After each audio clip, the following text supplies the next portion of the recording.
Quelle est la pertinence de l'autosabotage? Eh bien, même si on a des espaces de nous qui aimeraient qu'on arrive à faire ce qu'on se dit qu'on va faire, ou nos projets, ou que les choses se réalisent, ou aller au bout de quelque chose, si ça ne se fait pas, ça veut dire qu'il y a des parts qui estiment que c'est dangereux, ou que c'est une beaucoup meilleure idée de ne pas le faire que de le faire. Mais si on arrive à être dans cet espace un petit peu au moins de souveraineté intérieure, du centre, qui se dit ok, avec la curiosité, genre, tiens, comment ça se fait? Pourquoi c'est important pour toi que je ne fasse pas ça?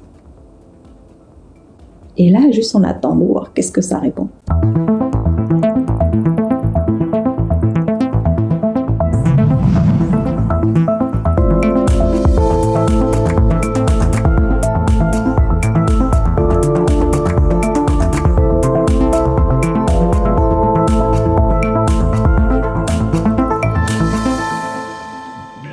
Je me permets de poser une question qui va encore sur ce sujet-là parce que vraiment, au dernier moment, je me suis dit j'ai envie de parler de ça et d'aborder ce sujet-là un petit peu sur la longueur. On va pas faire que ça évidemment, mais je me demandais si est-ce que les personnes en fait hautement sensibles ont un rapport à la culpabilité particulier avec les éléments qui sont les tiens, avec l'expérience qui est la tienne, qu'elle soit personnelle ou des gens que tu accueilles et des livres que tu as écrits, des recherches, etc.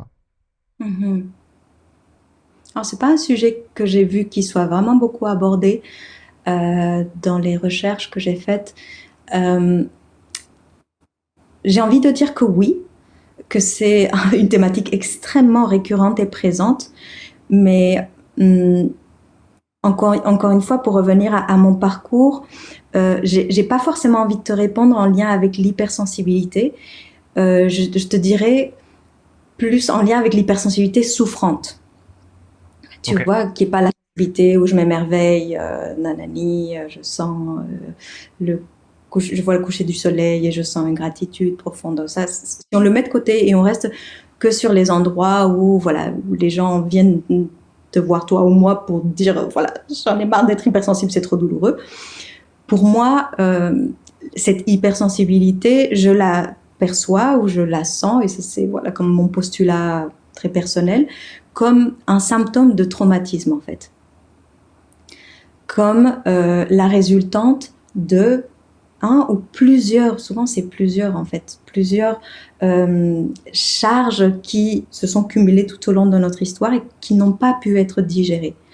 Et ces charges se vivent au présent sous la forme de symptômes divers et variés, comme peut l'être une hyperémotivité, ou au contraire être coupé de ses émotions, ou être, voilà, tout ce qu'on peut entendre en lien avec l'hypersensibilité dans les côtés souffrants. Et donc, quand on a vécu des traumatismes, et quand je dis traumatisme, ça implique aussi bien des événements ponctuels qui sont trop submergents, comme par exemple, voilà, mon père bat ma mère, où il y a un viol, où il y a un attentat. Donc, typiquement, ou un accident de voiture, on identifie ça très clairement, en général, comme une situation potentiellement traumatisante.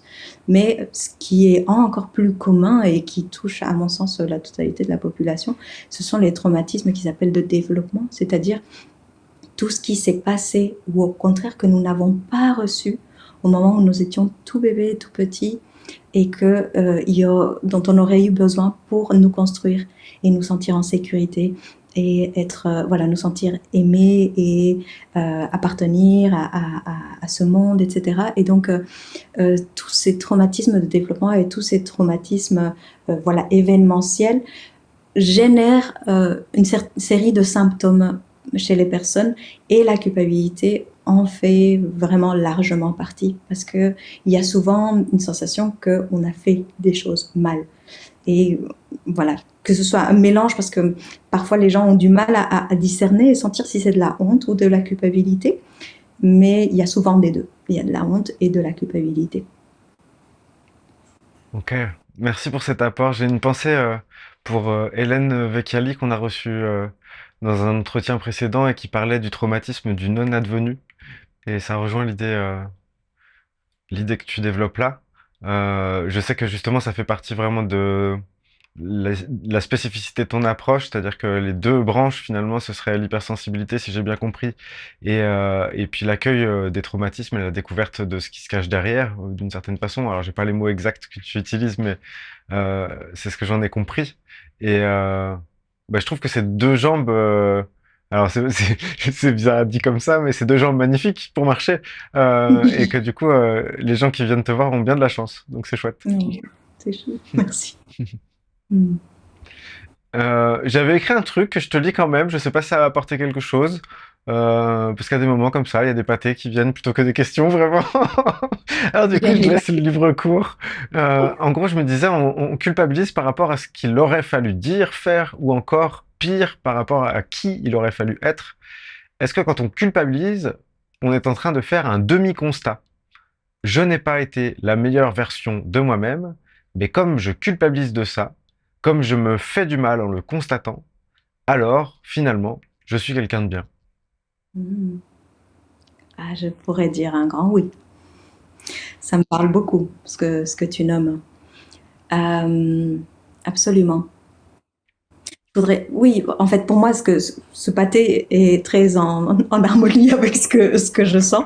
C'est-à-dire qu'il y a vraiment quelque chose qui dit, c'est un peu l'autre côté de ce que je disais au début de ce sujet de la culpabilité, c'est je souffre tellement que, voilà, j'ai donné mon quota de souffrance, mais on peut le voir de l'autre côté, c'est je souffre tellement que du coup, je suis une bonne personne. Hmm. C'est un peu l'autre revers de la Ouais. médaille.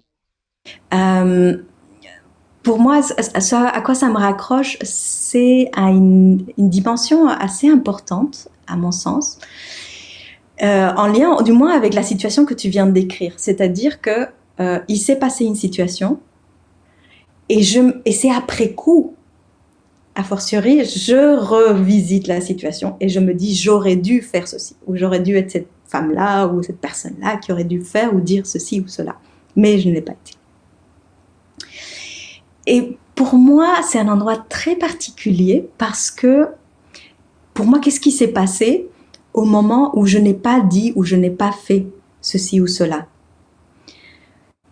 Bien régulièrement, pour pas dire tout le temps, mais j'aime pas les dire de manière absolue, donc on va dire bien régulièrement.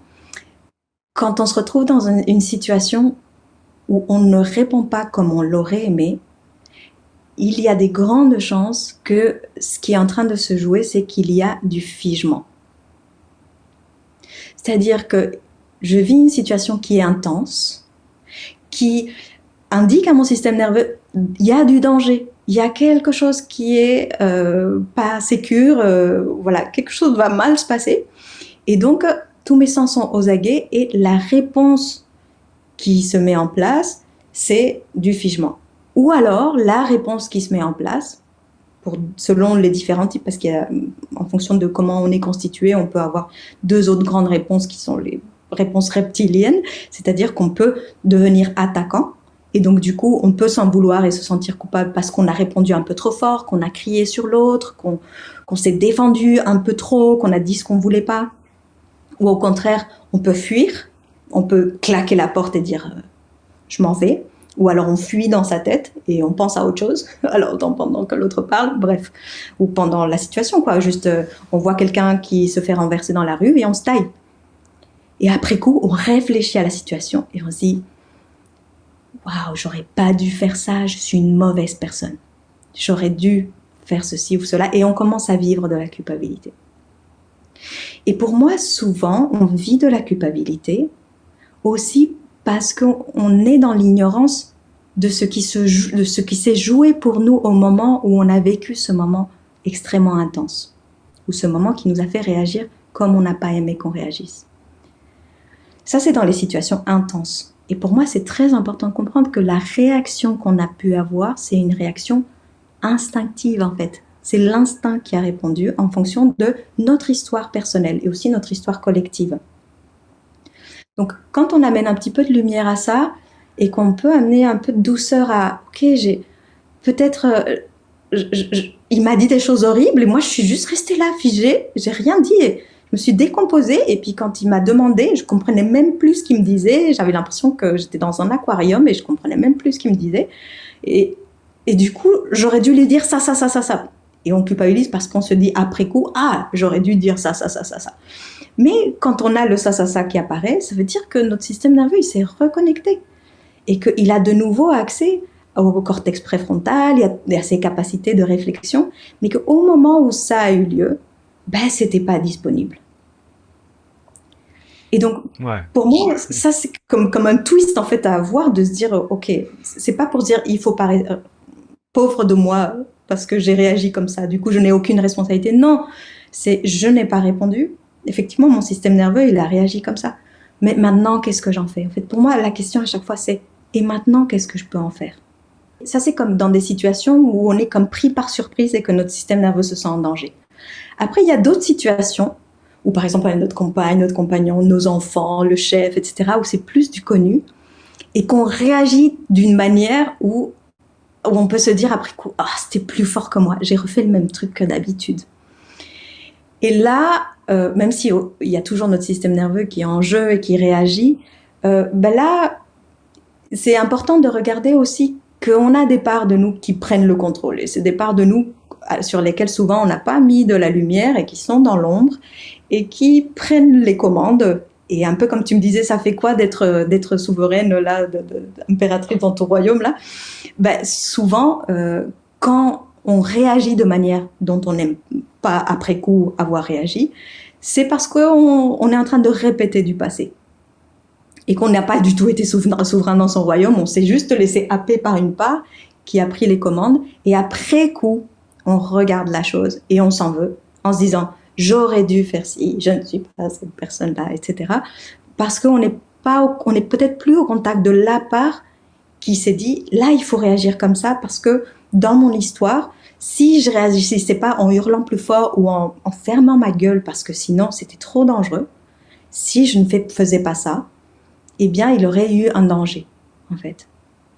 Donc, pour moi, la culpabilité vient souvent de se raconter l'histoire, et là, on revient à l'histoire peut-être du complexe de supériorité, se raconter l'histoire qu'on est tout puissant et qu'on aurait pu faire mieux. Alors que, hmm, Ouais, bah c'est super ce que tu apportes là. Il y a énormément d'éléments, ça me touche d'autant plus que là, il y a plein de trucs dont tu as fait mention pour donner des exemples qui sont typiquement des trucs qui me sont arrivés à titre personnel. Et je vois bien que justement dans des situations qui sont particulières, donc bah, notamment quelqu'un qui va hausser la voix, mais l'apparition d'un conflit à l'extérieur de moi ou alors qui m'est adressé, mais où je sais pas d'où ça sort, je vais me retrouver complètement figé, sans capacité de bouger. Vraiment, mon corps, il est tétanisé sur place.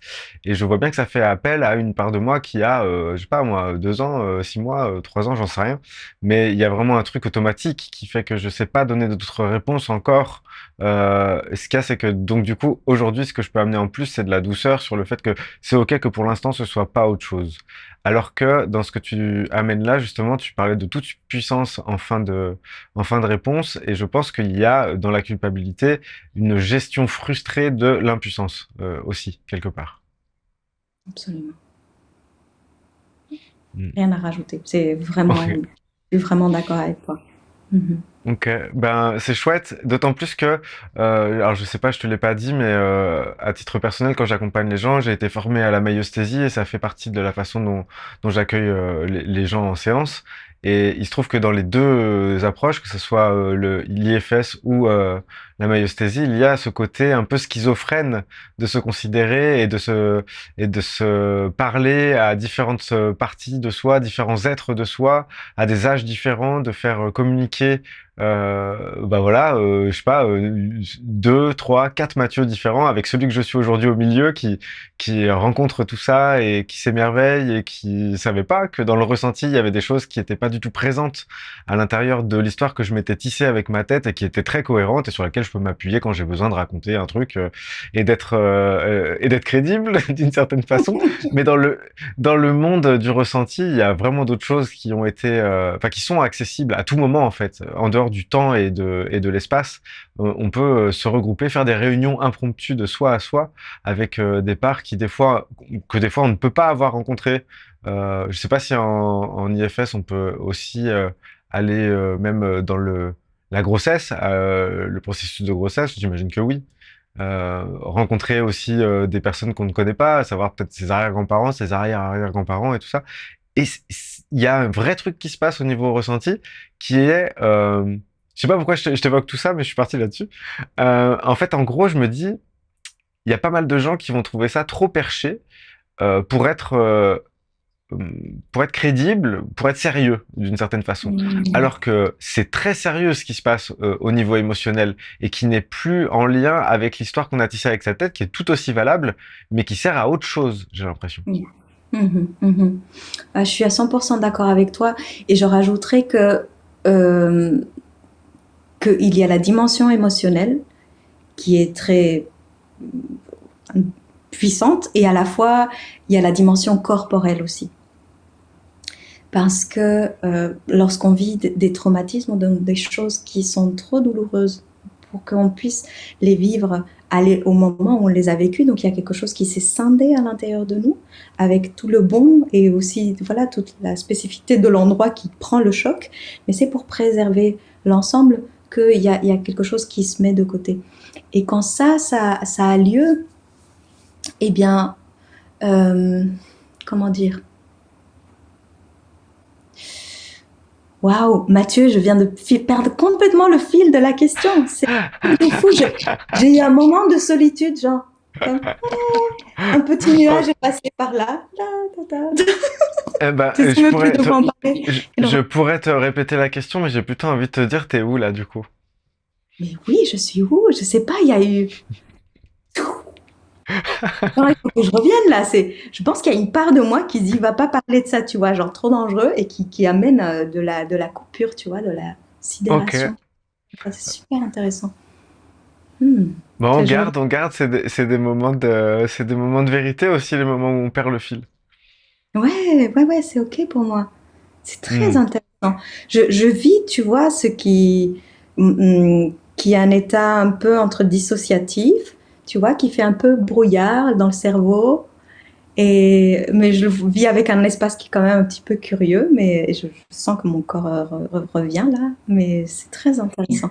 Mais c'est ça, je parlais du corps en fait. C'est trop dingue. Je parlais du corps et de combien le corps était important dans l'accompagnement du traumatisme ou dans la guérison, parce que tout est imprimé aussi dans ce corps. Et donc, tu disais, oui, c'est ça, ces approches ne paraissent pas très sérieuses, parce que genre, c'est quoi ce truc, je discute avec des parts de moi, genre, je suis pas fou, je suis pas schizophrène. Et à la fois, eh bien oui, non seulement c'est opérationnel et qu'il y a des transformations qui se vivent au niveau voilà émotionnel, mais tout ce que je décrivais tout à l'heure en termes voilà quand ça serre dans la gorge, ça opprime dans la poitrine, combien de fois j'ai entendu et moi-même à l'époque je suis allée faire des balades à l'hôpital en croyant que j'avais un infarctus alors que c'était voilà, une sorte de semi-crise d'angoisse ou quelque chose comme ça, juste une part de moi, une charge traumatique qui s'activait et qui était très très forte, et que en faisant un travail voilà, qui embrasse tout ça, y compris avec l'imagerie, voilà, de imaginer qu'on est en contact avec ses parts, mais il se passe des connexions neuronales, il se passe des choses sur plein de niveaux, et ça, c'est pas, voilà, on peut le vérifier toi et moi, et par notre propre expérience et les accompagnements qu'on a pu faire, mais aussi au niveau scientifique, c'est prouvé que l'imagerie, par exemple, tout ce qui est de l'ordre de l'imagination et de la visualisation, etc., a un effet direct sur le cerveau et sur les charges traumatiques également. Et donc oui, ce sont des outils précieux, mais qui ne paraissent pas très sérieux. Hmm. Bah pour autant, si on peut faire une petite parenthèse, en n'étant pas du tout un spécialiste du sujet, c'est utilisé dans le sport de haut niveau, la visualisation euh, pour donner de la fluidité dans ce qui va se passer en réalité. Donc il y a notamment c'est utilisé de cette façon-là. Alors c'est pas du tout la façon dont on va l'utiliser en accompagnement, mais il y a quand même euh, des gens sérieux, quand on est rationnel, je parle, des gens sérieux qui utilisent ce genre de choses, des choses qui paraissent farfelues, en fait, font partie du haut de ce qui se fait au niveau rationnel. C'est ça qui est intéressant aussi, je trouve, actuellement. Mhm. J'aime beaucoup comment tu le décris. Et pour moi, ce qui aide beaucoup, après il y a des gens qui sont vraiment très hermétiques à ces approches, mais pour moi ce qui aide notamment pour les gens qui ont peur d'être comme schizophrène, tu vois, quand ils commencent à voir que, ah oui, effectivement, il y a une part qui dit ça, une part qui dit ça, c'est quoi ce truc? C'est un peu imaginer le truc tout basique, en fait, que quand tu es devant une brochure pour choisir quel hôtel où tu vas aller, en fait, où tu parcours des sites pour voir dans quel endroit tu vas louer une chambre ou je sais pas quoi, eh bien, t'as plein de tractations qui se passent à l'intérieur et tu vas avoir une petite voix, on peut l'appeler un côté ou une voix ou une part de toi qui va se dire ok j'ai envie de trouver un truc génial où il y aura un jacuzzi et qui vont nous faire le petit déjeuner, je mets ces critères là dans les filtres et puis je vois que le prix il est quand même le double de ce que j'avais imaginé, donc j'ai une autre petite part qui va me dire oh non, ça dépasse ton budget, c'est mal, et donc je vais changer les filtres, et puis il y a une autre qui va dire oh non mais ça c'est trop loin, donc c'est un endroit qui me dit j'ai pas envie de faire trop de route, j'ai envie de prendre soin de moi, et donc là on peut déjà voir que il y a à l'intérieur de nous-mêmes, même si on n'est qu'une seule personne, différents avis. Et donc ces différents avis, on peut se dire, ils viennent de parts différentes. Et elles deviennent d'autant plus flagrantes quand on doit, par exemple, prendre une décision importante dans nos vies et que on sent qu'on n'arrive pas à se décider. Et parfois, on se dit, mais pourtant, la décision devrait être évidente. Et quand j'en parle, tout le monde me dit, mais c'est évident, il faut que tu le quittes, ou il faut que tu choisisses ce métier, ou que tu fasses ça. Et juste à un endroit, ça se paralyse. Et il y a quelque chose qui dit non. Et puis, on ne sait pas trop quoi. Et voilà, quand on sent qu'on n'est pas en aisance dans sa vie et qu'il y a des tractations, ou souvent on peut parler de procrastination, de ne pas arriver à mettre en place ces choses, ces projets, etc. Mais ça veut dire qu'il y a souvent du figement parce qu'il y a des gens à l'intérieur là, des parts, des côtés qui ne sont pas d'accord. Et donc, voilà, pour moi, ça aide un peu de regarder la chose comme ça pour démystifier le truc qui peut être en soi assez déroutant parce qu'il y a des personnes, notamment les gens qui sont hypersensibles, qui peuvent avoir une acuité dans la perception et le ressenti de ces parts quand elles se mettent en état un petit peu modifié de conscience pour rentrer en contact avec, en syntonie ou vraiment dans la fréquence, qui peuvent se dire mais waouh, je vois comme une personne en fait, ou j'ai une sensation physique de dingue là, qui au moment où tu dis ces mots, il y a une sensation physique qui se manifeste et qui est en train de bouger là, c'est quoi qui se passe?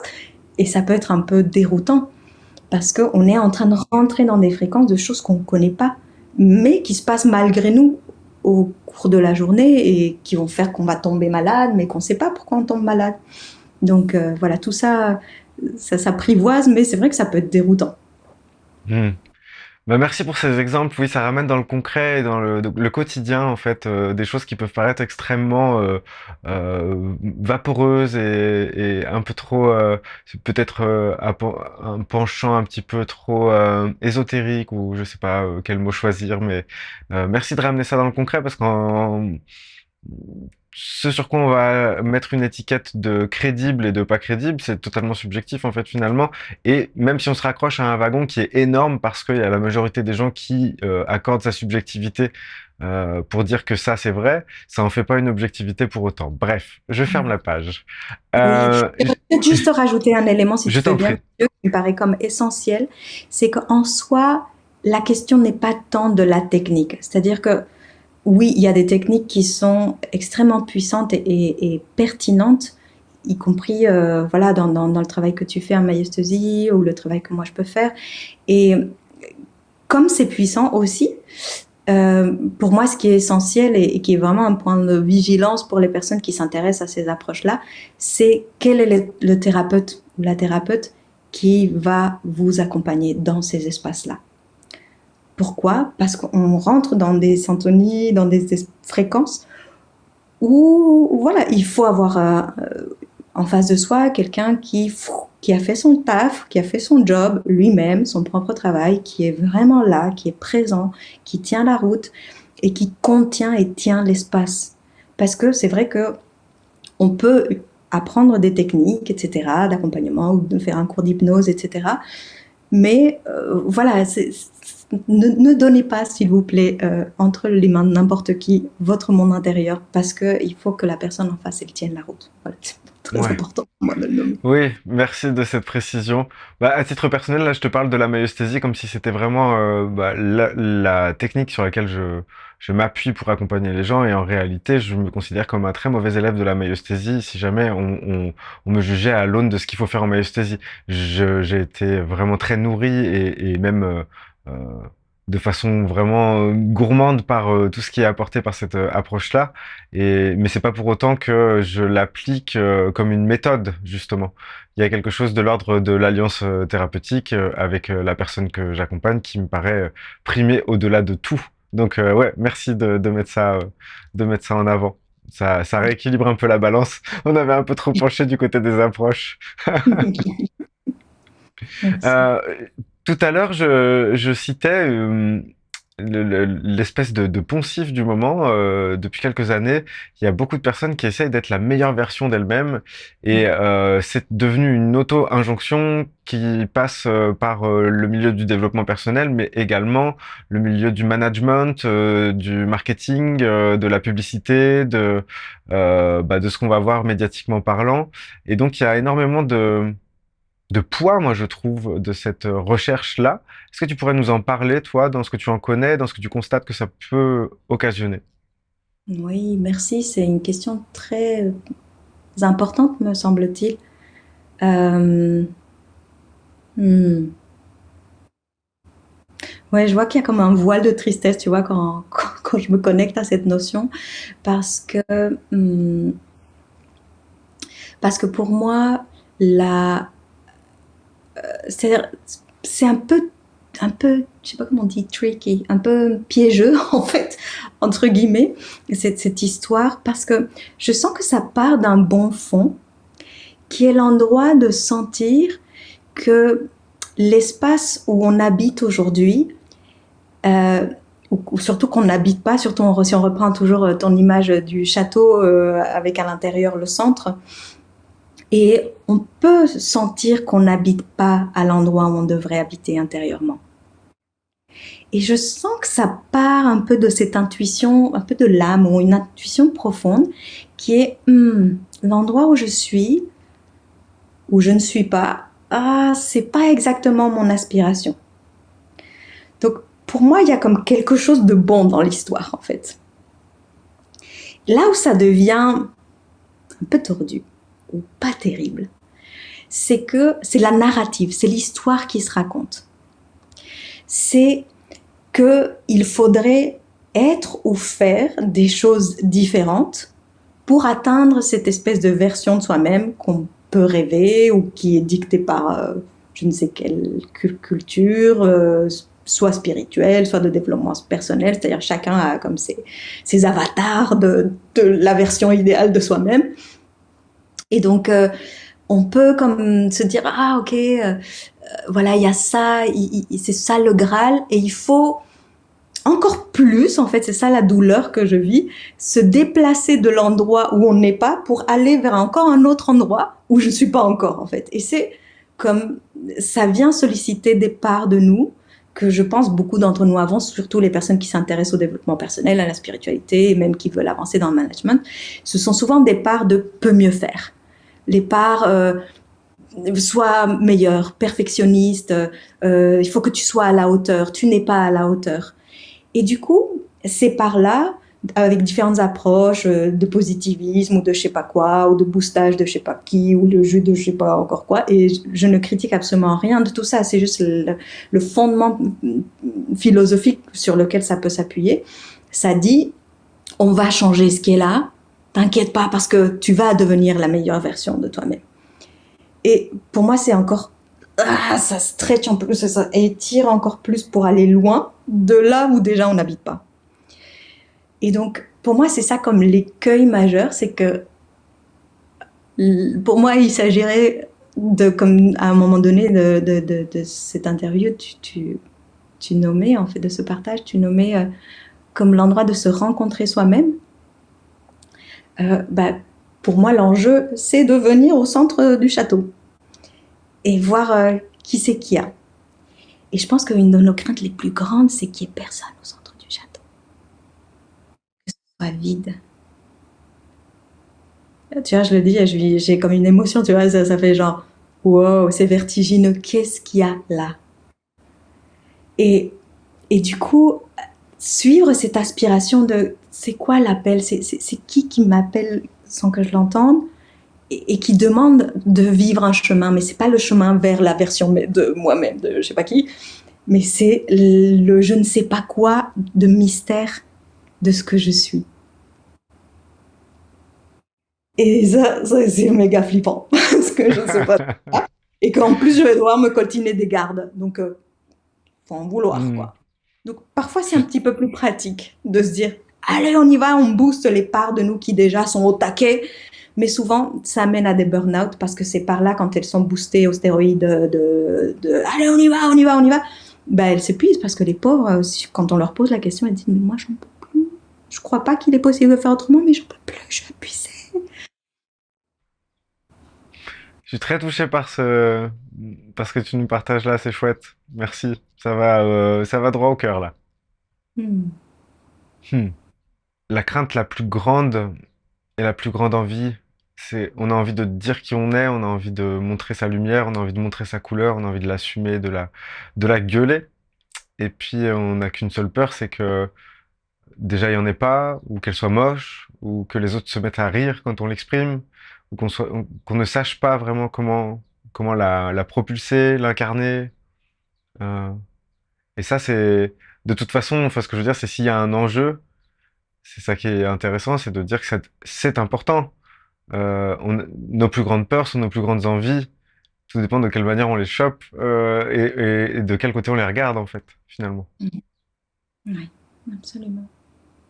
Et là, le Ouais. centre du château, qui est c'est la première fois que j'utilise ce truc-là, mais en fait, ça va bien avec le royaume intérieur, tu vois. Donc du coup, c'est venu comme ça, mais le centre du château, là, ouais, il est au centre de notre discussion et j'en suis vraiment très heureux. Oui, moi aussi, je la trouve tellement belle et pertinente. Et pour moi, ouais, si je nourris encore cette image du château, tu vois, avec, il y a cette notion de garde qui sont là. Et à l'intérieur, il y a comme, au centre, il y a comme le soi qui est cela qu'on n'est peut-être pas et qui est cet espace qui peut tout accueillir en fait et qui est notre essence et qui est créative, compassion, voilà, qui est clarté, discernement, etc. C'est de l'espace en fait. Et je visualisais qu'à l'intérieur de ce château, il y avait plein de pièces où étaient enfermées plein de petites parts en fait qui sont là, qui ont peur et qui attendent leur heure ou qui attendent même plus, qui sont toutes seules, il fait froid et que dans le chemin pour aller rencontrer ce soi, bah, il y a aussi voilà, toutes ces parts tellement jeunes, tellement voilà, démunies qui sont là et voilà, j'étais avec ça. Hmm. Ça en fait du monde. Mais je pense que voilà, ce qu'on évoque, justement, ça permet aussi aux gens qui nous écoutent, et pour peu que bah, ça les intéresse et qu'ils y soient sensibles, parce que moi je suis touché, mais ça veut pas dire que tout le monde est touché à cet endroit-là en ce moment. Mais je me dis, pour les personnes chez qui ça touche, je pense que il y a comme des frémissements du peuple, du royaume intérieur, là, qui peuvent émerger juste à l'évocation de, de ce qu'on est en train d'échanger.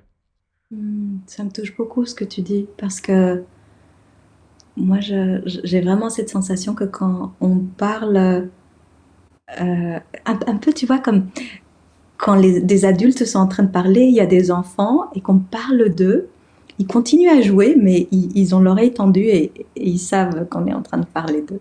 Et si on dit des choses belles ou si on dit des choses qui portent de l'espoir, genre ah, on va peut-être aller en vacances à Disneyland, ça fait un espèce de truc genre ah ouais, on parle trop bien. Et que du coup, ça me fait un petit truc comme ça. Et c'est très joyeux, quoi. Ou au moins, ça fait un. Ah, on sait que j'existe, quoi. Et c'est bon, quoi. Rien que de savoir. Parce que j'ai été oubliée, j'ai été mis au cachot tellement loin que je croyais que jamais j'allais être rejoint. Elle est très juste cette image, chouette. Moi, je suis vraiment content de ça parce qu'en fait, si tu veux, c'est rigolo. Généralement, pour expliquer une phase des fois qui est un peu difficile d'approche pour les gens, j'utilise l'image du conseil de classe qui est exactement l'inverse de ce que tu viens d'évoquer. C'est drôle. J'avais pas son inverse.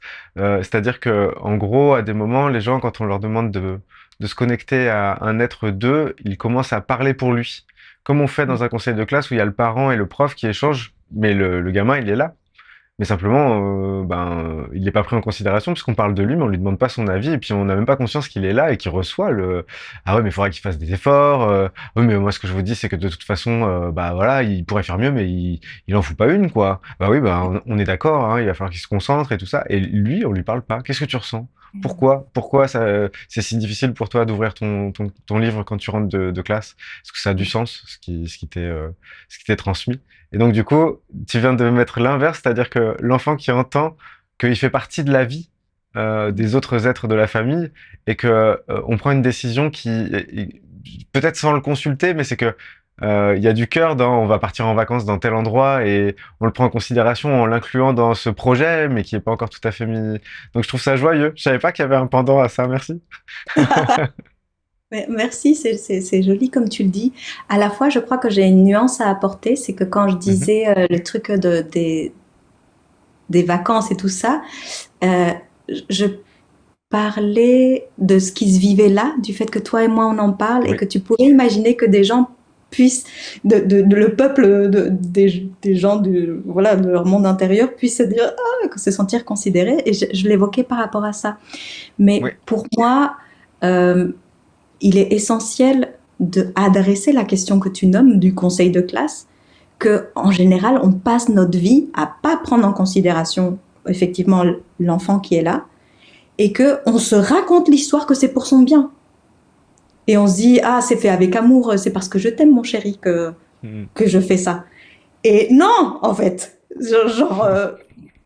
non, il est temps pour qu'il y ait de la fluidité et quelque chose qui se remette en mouvement, il est temps de faire parler cet enfant, en fait. Et là, je te rejoins à 100%. Donc, c'est plus par rapport au fait de la discussion qu'on était en train d'avoir que Mais peut-être qu'il y a... j'avais bien compris, j'ai juste D'accord. j'ai arborescé. Oui, c'est Donc très bien que tu j'étais arboresces. avec toi, j'étais Oui, avec toi et puis je suis parti dans ma résonance sans autre forme de procès. Donc j'ai pas été très précis de là d'où je partais. non, mais c'est Euh, très bien. Mais on s'est du coup, c'est compris. important pour moi de nommer. Merci. Du coup, il y a une autre notion aussi qui est en vogue en ce moment et qui m'interroge, et je te pose la question à dessein, puisqu'il y a, il y a vraiment dans cette approche qui est la tienne, j'imagine, une réponse qui n'est pas celle habituelle. C'est le concept d'auto-sabotage. Est-ce que pour toi, une part de nous peut réellement nous vouloir du mal? Alors, pour moi, ça n'existe pas. Pour moi, toutes nos parts ont une bonne intention. C'est juste que la façon dont elles s'y prennent pour essayer de nous protéger ou de prendre soin de nous n'est pas en harmonie avec ce que nous on souhaiterait peut-être pour nous ou de ce qu'on estime en harmonie avec les lois de la vie. Mais toutes les parts sont bien intentionnées de mon vécu, de mon expérience. Quand tu parles d'auto-sabotage, pour moi, c'est un peu comme la même question par rapport à la culpabilité. Quelle est la pertinence de l'auto-sabotage? Eh bien, même si on a des espaces de nous qui aimeraient qu'on arrive à faire ce qu'on se dit qu'on va faire, ou nos projets, ou que les choses se réalisent, ou aller au bout de quelque chose, si ça ne se fait pas, ça veut dire qu'il y a des parts qui estiment que c'est dangereux ou que c'est une beaucoup meilleure idée de ne pas le faire que de le faire. Mais que tant qu'on ne prend pas le temps de venir à l'écoute de cette part qui empêche et qu'on est en violence contre cette part en voulant, déjà en se blâmant, en se disant qu'on est nul, etc., parce on se sabote alors qu'on a tout pour être heureux ou pour faire ou pour voilà. Mais si on arrive à être dans cet espace un petit peu au moins de souveraineté intérieure, du centre, qui se dit, ok, avec la curiosité, genre, tiens, comment ça se fait? Pourquoi c'est important pour toi que je ne fasse pas ça? Et là, juste, on attend de voir qu'est-ce que ça répond. Et je dis juste, et je mets des grands guillemets, parce que parfois c'est très difficile de faire ça tout seul. Parfois, on a besoin d'un accompagnant, surtout quand c'est des thématiques difficiles ou récurrentes, parce que on est mélangé avec ses parts. On se sent être ses parts. Donc, si on se questionne soi-même, ça fait un peu, comment ça, je me demande à moi-même. Et, mais voilà, c'est de venir questionner, tiens, mais qu'est-ce qui est en train de se passer en fait? Comment ça se fait? pourquoi tu fais ça? Et voir quelle est la réponse. Et juste pour compléter, par rapport à cette question, est-ce qu'il y a des parts qui peuvent être mal intentionnées? J'irais jusqu'à dire, on a des parts de nous que dans le modèle de l'IFS, on appelle les pompiers. Les pompiers, ce sont les parts de nous qui s'activent quand il y a comme des bouffées de souffrance ou une menace de survenue de charges traumatiques ou de gros mal-être ou de difficultés. Et ce sont typiquement les parts qui nous amènent à avoir toutes les addictions. Donc, quand notre monde intérieur, il sent que wow, là, c'est compliqué, je me sens submergée, bah, je vais aller me ruer dans mon frigo ou dans mon placard et je vais le dévaliser, par exemple. Ou je vais prendre mon téléphone et je vais aller scroller pendant des heures sur un réseau social. Ou alors, je vais aller m'occuper de mes enfants, ou je vais faire du ménage, ou je vais m'occuper pour me distraire, ou alors fumer, boire, manger pour anesthésier la sensation.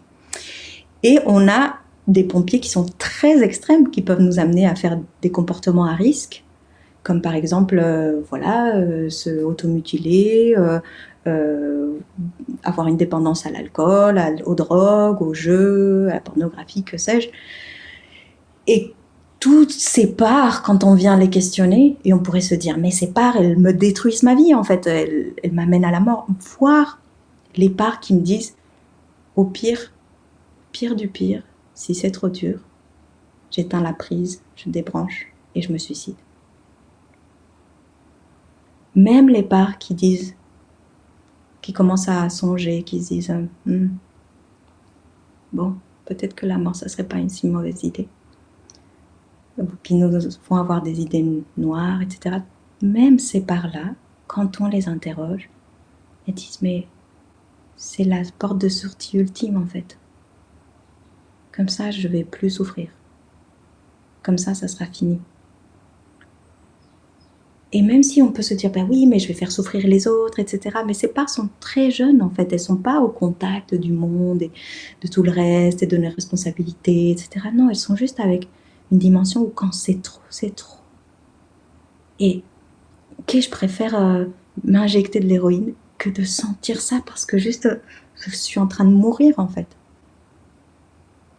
Et donc, même ces parts-là, qui de prime abord paraissent totalement destructives et peuvent détruire notre vie, aller jusqu'au suicide, mais même ces parts-là, elles veulent quelque chose de protection ou de survie pour nous.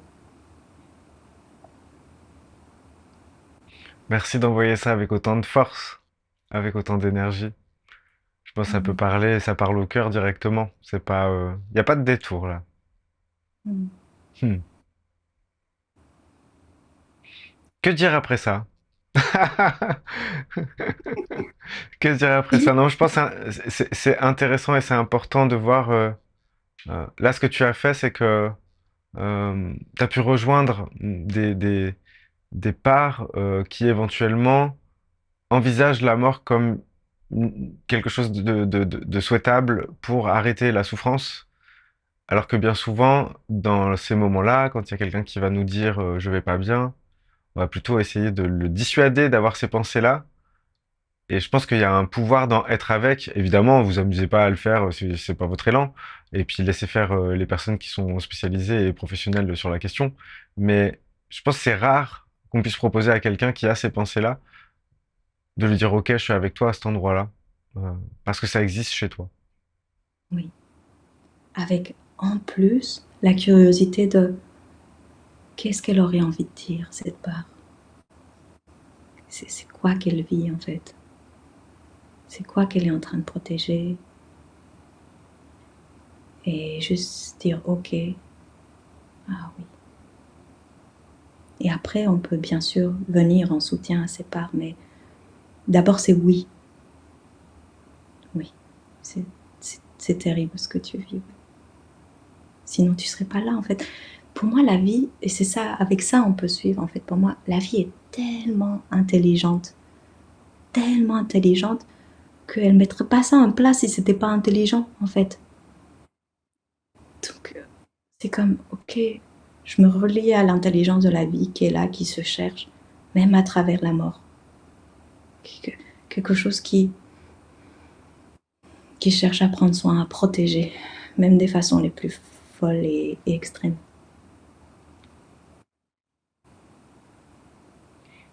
C'est très fort là, ce qui se Mm. passe. Comment tu te sens toi? Mm. Je me sens très connectée avec toi et avec le moment et dans des espaces profonds. Ouais. Hmm. C'est réciproque, merci.